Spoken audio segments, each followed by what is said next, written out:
Hi guys, James at RampantLionReviews again for you today with another beer review. For this one we are going to stick to Sweden and we're going to return to a brewery that has featured on the channel once before, albeit quite a long time ago, I think in 2015, not long after I first arrived in Sweden actually. So for this one then we are going to head up towards the Stockholm area, a little bit to the north, and we're going to go to the south of the city this time to a little place called Handen, which is supposed to be quite nice. But we're going to have a look at my second beer from Södra Maltafabriken. This one is called the Snake City. It's a double IPA coming in at 8% ABV, and this beer was released as part of the Lokal Småskaligt assortment through Systembolaget in November of 2020. So yeah, it's been a very long time since I've had anything from Södra Maltafabriken. The first beer that I tried from these guys, I believe, was simply called IPA, and that was released in a 330ml bottle. I think I got that pretty much straight off the shelf in one of my local Systembolagets here in Lund, but I haven't seen anything on the shelf from these guys in quite some time actually, even in the Hansa store down in Malmö. So yeah, quite cool to come across this one. I just saw this in the list and I thought, well, not had anything from this brewery in ages, let's have a look at it again. So fingers crossed this is a good beer. It will be interesting to see how their beers have developed over the last little while, and I hope that you guys enjoy my take on this one as well. So let's go for it. So as always with my reviews, I'll tell you a little bit about the brewery before we taste the beer. If you want to get straight to the tasting, just fast forward. All the usual links are in the video description below. That's the brewery website, the link to my other reviews that I've done from Södra Maltafabriken before, and hopefully we can add some more to that list in the fairly near future. Only my second review, as I mentioned. There's all the usual social media down there. If you want to see more reviews, do please consider subscribing to the channel. The whole channel, of course, has a geography-based tagging system, so you can go into the homepage and search for beer based on country, city, state, county, province, prefecture, whatever it is you're interested in. Do check out the playlists of beers from different countries. There is one there for all the Swedish beers that I've reviewed for you. That's constantly being added to, and as always, please do get in touch and let me know some of the other beers and breweries that you guys would like to see me review. It's always great to hear from you guys that are watching the videos, and the support that you show the channel is hugely appreciated. So anyway, to tell you a little bit about Södra Maltafabriken then, on to my brewery notes. So Södra Maltafabriken are based in Handen, as I mentioned to you, to the south of Stockholm, and the company was founded back in 2011 by Niklas Hjelm and Magnus Morberg.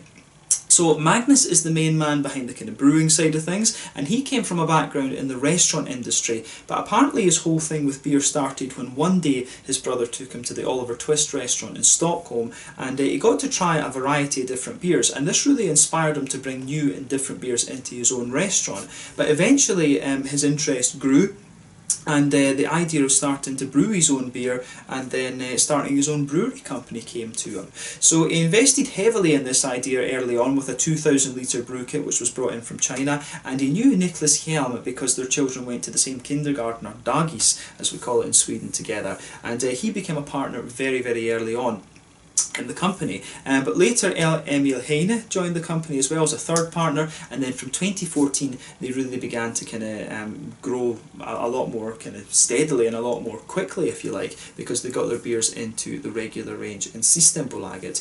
But these guys are completely independently owned. They've got an on-site bar at the brewery and a lounge as well, where they sometimes host beer tasting and pub nights, but they also plan to introduce some brewing courses at the brewery as well, from what I understand, and they're producing these days in the region of 300,000 litres of beers per year. So yeah, that's pretty cool actually. They've come a long way, I think, since I first encountered them back in 2015, and they are starting to can their beers as well now. So from what I understand, they use the canning line. They brew their beers in concentrated form in their own brewery, and then they'd send them to Spendrups to be canned, from what I understand, although they may well have a mobile canning service now, or have their own canning line, of course, because the article I read on these guys was from back in mid-2019, so maybe they've got their own canning line and stuff now. I'm not quite sure about that, but yeah, an interesting little brewery this one, and hopefully we can try more beers from them in the fairly near future. But that's all I can tell you for the moment. So yeah, if you want to learn more about these guys, you can check out the brewery website. You can follow them on Facebook and Instagram to keep up to date with all the latest goings on, and you can of course check out the Rate Beer, Untappd and Beer Advocate pages to learn more about all those different beers that they've done. So yeah, let's see how we get on with this one then. I'll just let you have a little look at the artwork before we open the beer up. There you can see it quite nicely presented. You can see the snake skin going all around this kind of beer, and there on this side of the beer you can see the classic Södra Maltafabriken roundel. Actually, that was the symbol that was on all of the old beers. But yeah, nicely presented beer, this one. 330ml can. I think this is a New England IPA from what I understand, because it says Veta, Havre or Karmalt in it. So yeah, usually if it's got wheat and oats in it, that signifies that it's going to be a New England IPA. But yeah, let's get this guy out and we'll get on with the tasting then. Curious to see what this beer has in store for us. So yeah, let's get it out and into the glass. Yeah, from what I understand, these guys are starting to get a little bit more prolific in their releases. I think for quite a long time they had just a sort of core range of beers, but they have been in recent times getting a lot more kind of experimental from what I understand. So yeah, I'll need to keep an eye on what these guys are releasing if this one turns out to be nice. But yeah, as you can see with this beer, and as you would kind of expect from a kind of modern New England IPA, this one has poured a lovely kind of bright yellow, but you can see there's a solid 2/3 finger of a frothy, I would say perfect white head on this one. If we shine the light through this beer, it is pretty bright and yellow, this one, kind of similar to like a nice bright mango juice or something. As I always say to you on the channel, I love comparing the New England IPAs to the fruit juices, because that's really just what they remind me of. But yeah, 1 or 2 big bubbles sticking towards the side of the glass there, a few little ones going up towards the bottom of that head, but I mean overall it does look pretty damn nice actually. If I put my fingers behind the glass, you can see there is a good level of haze to this one, but I have to say it's definitely not one of the hazier 8%ers that I've come across actually, but as long as it tastes good, that is the main thing. You might expect this one to be a little bit more hazy though, because of the higher alcohol content. The higher the alcohol, the more oats and wheat and things you're going to have, and in New England IPAs usually that translates to a slightly heavier haziness, if you like. But yeah, it certainly looks the part for a New England double IPA. Let's have a closer look at the aroma and just see how we get on with this one. Yeah, that smells quite nice actually, I have to say. Nothing surprising about it, right enough, but it does come across really nicely. So straight away with this beer, I'm going to say with this one it comes across as really quite soft and kind of white bready in that sense. There are a few sort of grainy notes in there as well, I think. But yeah, so nice soft kind of white bready base to the beer. I think there's a good little bit of presence from the wheat. You definitely get a little bit of that wheaty bitiness at the back of the nose, and there's a wee bit of oaty kind of, there's almost a little bit of sweetness from the oats actually in this, which is quite interesting. But yeah, for me the malty side of this one is, I do like the malt part of this beer. Soft white bready notes in there, from what I'm guessing will probably be pale malt or something like that, maybe Munich malt actually. It does have a little bit of that almost Munich malty type character to it. So yeah, lovely kind of soft white bready notes to this beer, which I think dominate the malty side of things. Back of the nose has a little bit of a kind of bitey wheaty character to it. Then you've also got some nice kind of creamy oaty elements to it as well. So yeah, I really like how this one goes together. The aroma of this beer is really quite nice actually on the malty side of things. So yeah, nice little bit of a biscuity sweetness to this one. Yeah, nice little bit of a biscuity sweetness there, and you've also just got a nice little bit of a kind of juicy, you've also just got a little bit of a citrusy note coming out from the kind of yeasty element in this beer as well. The yeasty side of this beer is quite apparent, I think. I'd be curious to know what kind of yeast they've used in this one, to be honest. But yeah, it does smell, it does have a little bit of a citrusy note, I think, coming out from the yeast in this. That's interesting for sure. But yeah, the malty side of this beer, really soft and white bready, and just, you know, really quite nice, to be honest with you. In terms of the hoppy side of things, then again, it's kind of what you'd expect. You do get a little tiny bit of earthiness out of this one, but the green side of the hops for me are really nice and big and floral and aromatic. You've got a nice little bit of a kind of softer grassy component to this beer. So yeah, nice kind of softer grassy kind of thing, good little bit of floral aromaticity, and you've also got a good little bit of how would you say, You've also got just a little bit of bitiness in this one as well. You do get a more kind of slightly spicy floral note out of this beer, which I do like. Yeah, the green component of this beer really fits together with how the malty side of it goes as well, and the fruits are very nice too. So let's focus on those. For me, this has got a very soft kind of fruity, juicy character to it. I think there's a wee bit of mango in here. There's a wee bit of there's a little bit of a sort of soft apricot-y kind of thing, maybe a little bit of passion fruit as well. I want to say that this might well just be a kind of Citra Simcoe beer, this one. There's just something very familiar about the combination in here, so I've got a feeling it could well be Citra and Simcoe, because it's very, very soft and nice and juicy in terms of its fruity characters, and that suits the bready backbone that the beer has. So yeah, a bit of mango, a little bit of passion fruit, and a wee bit of a kind of apricot-y, almost pineapple-y type note out of the beer as well, which is kind of nice. So yeah, interesting stuff. Maybe even a little tiny touch of a gooseberry quality to it as well, actually, which is nice. So yeah, this one is pretty nice in that sense, I have to say. Really nice aroma that comes out of this one. So nothing surprising about the beer in terms of aroma, right enough, but for me a really bready leaning New England double IPA, this one. I have to say I'm curious to see how that translates into the flavour. But yeah, take a bit of time and enjoy the aroma before you get stuck into the beer. We're going to have a taste of this one now. So this one is the Snake City, a double IPA coming in at 8% ABV from Södra Maltafabriken in Handen to the south of Stockholm. Let's get stuck into this one. Slanja Skål.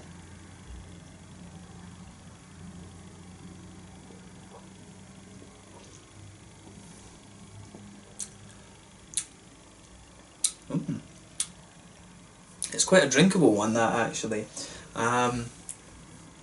Yeah, it's got a very, it really is just a very, very drinkable New England double IPA, this one. It's a kind of, it's very much a straight shooter, actually. I like it. I like this one. Yeah.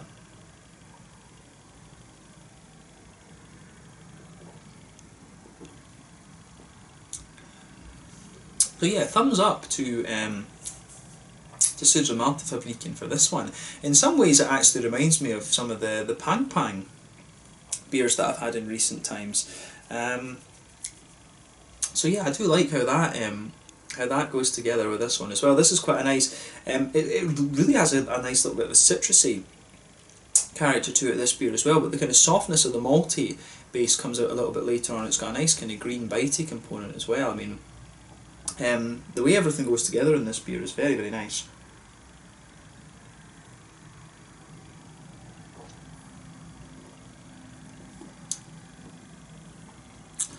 Yeah, I really like how this one, I do really like how this goes together. Where to start with this one then? Let's try and break down the flavour a little bit.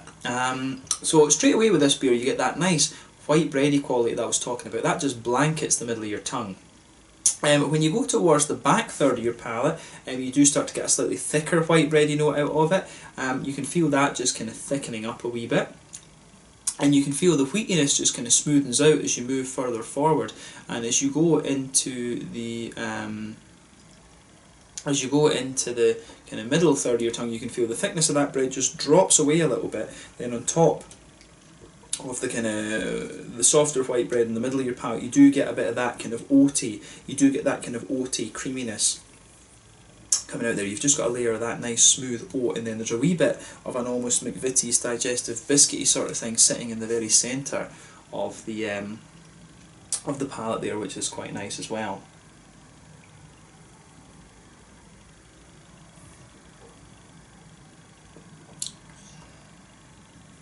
So yeah, I like how that I do like how that goes together in that sense as well.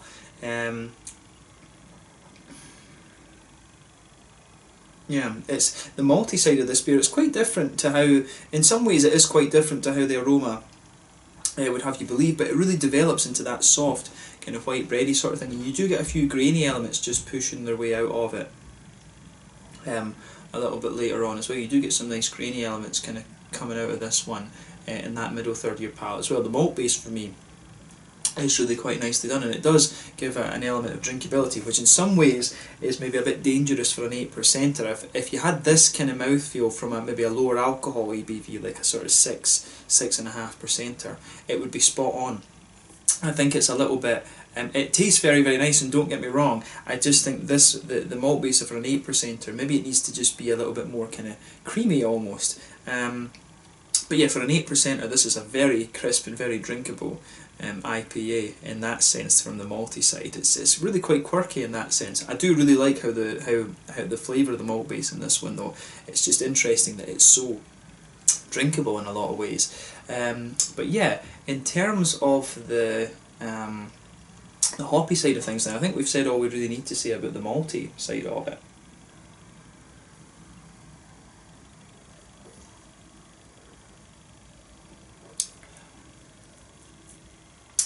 Yeah, on the hoppy side of things, in the back corners of the palate there is a wee bit, there's a teeny little bit of earthiness there, but not all that much.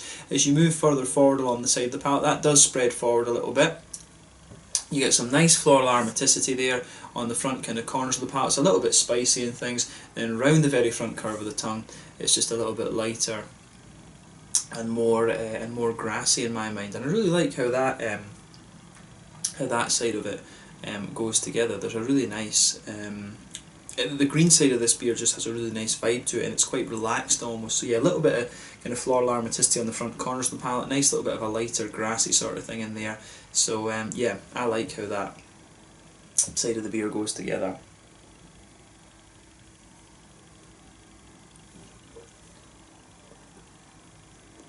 Yeah, the fruity side of things here is again quite nice with this one. This is one of these beers where all the flavours actually really complement each other very, very well. That's definitely what I would say about it. It's actually quite a nice, this is a sort of beer that you would try that would be a very nice introduction to the New England IPA style, but it's got a good bit of bite to it as well. It's, if you like a citrusy leaning New England IPA, then this is one I think that will suit you, to be honest. But yeah, on that front third of your tongue, as I always say, that's where you get that nice oily bubble where those juicy fruity esters just roll their way out of the beer. So for me, if you go towards the back of that front part, that front third of your palate, you've got a little bit of passion fruit there, and as you move further forward along the kind of front third of your tongue, you get a little bit of mango, then you start to get those more kind of apricot-y, softer tropical fruits, and then on the very tip of the tongue you've got a good bit of a slightly lemony leaning citric-y quality to this one.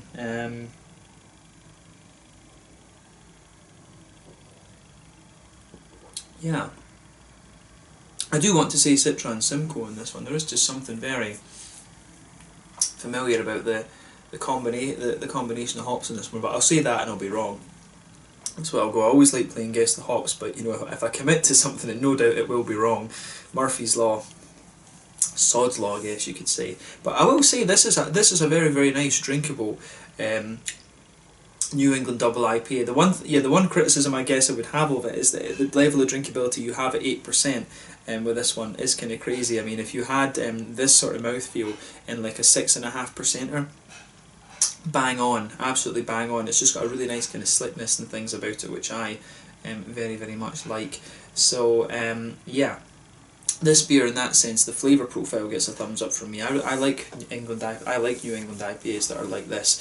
In terms of the mouthfeel then, I would say that this beer is pretty much right in the middle of the spectrum, mid-bodied. Carbonation is quite smooth. The mouthfeel overall, it does have an almost, it's got a little bit of, it has a real kind of wetness to it and almost a kind of refreshing quality, if that makes sense. I don't want to say crisp because it's not crisp. It feels a little bit wetter, this one, and it's definitely one of the more wet leaning New England IPAs I've had, rather than being a bit kind of creamy or a bit sort of smooth and things. In terms of the hoppy bitterness, there's not a lot of hoppy bitterness to this one. I think you've got I think this is a sort of standard 25-30 IBU beer, to be honest with you. Malty side of the beer, it's got a nice kind of soft bready component. Like I said, there's a wee bit of sweetness and smoothness comes out of it. It is quite smooth in fairness from the beginning, but I think the sweetness builds a little bit later. You do get a wee touch of graininess in it as well. Some nice kind of juicy fruity qualities, and you've also And I've just got a little bit of a kind of nice green edge on the kind of front tip of your tongue there as well, which is really nice. But yeah, this is a solid beer, this one. And it certainly makes me curious about some of the other beers that Södra Maltafabriken have been releasing over the next little while. They've got a few more things coming out in cans at the moment from what I understand, so we need to keep an eye on that and see what they're doing. But yeah, in terms of a New England double IPA, this one crazily drinkable in my mind, but flavour profile wise really quite nice. So yeah, thumbs up to Södra Maltafabriken for this one. I will need to keep an eye on what these guys are releasing over the next little while. But yeah, this one was the Snake City double IPA, 8%. Was a very nice beer, this one. And it has made me curious to see what else they're doing, as I mentioned. So yeah, let's leave it there. Once again, thank you for watching my beer reviews. Until the next time, please like, subscribe, share, all the usual YouTube stuff. Let me know your own thoughts on this beer in the comment section below. Let me know what your favourite beers are from Södra Maltafabriken as well. We will return to these guys at some point fairly soon, I'm sure. But in the meantime, check out this one, check out some of their other beers, and I'll leave it with you there. Pardon me, getting a bit of gas out of this one. Hope you've enjoyed this review. Check out the next one, and I'll see you guys very soon. Slange, skull, cheers, make sure you check this beer out.